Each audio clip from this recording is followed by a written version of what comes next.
मुंबईमध्ये साधारणतः गणपतीच्या दिवसांमध्ये आढळणारा जेलीफिश मुंबईतल्या अनेक समुद्र किनाऱ्यांवर आता मिळायला सुरुवात झाली आहे। आपल्याला सगळ्यांनाच माहिती आहे की जेलीफिश अंगाला चिटकतो आणि मोठ्या प्रमाणात खाज देखील सुटते।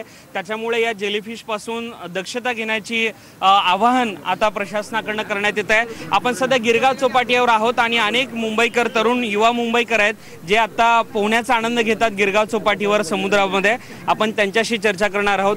जेलीफिश तुम्हाला माहिती आहे मुंबईच्या अनेक समुद्र किनाऱ्यांवर आढळायला सुरुवात झाली आहे आता। हो झाली आहे पण ते आता सध्या तक आपल्या चौपाटीला एवढं नाही पण ते त्याच्याने पूर्ण खास सुटते अंगाला पूर्ण। आम्ही काळजी घेतोय पोहताना तर तरी सध्या अजून आढळलेत नाही इथे सध्या आता आढळलेत नाहीत तरी आम्ही काळजी घेतोय सर्व पोहताना मजा घेतोय।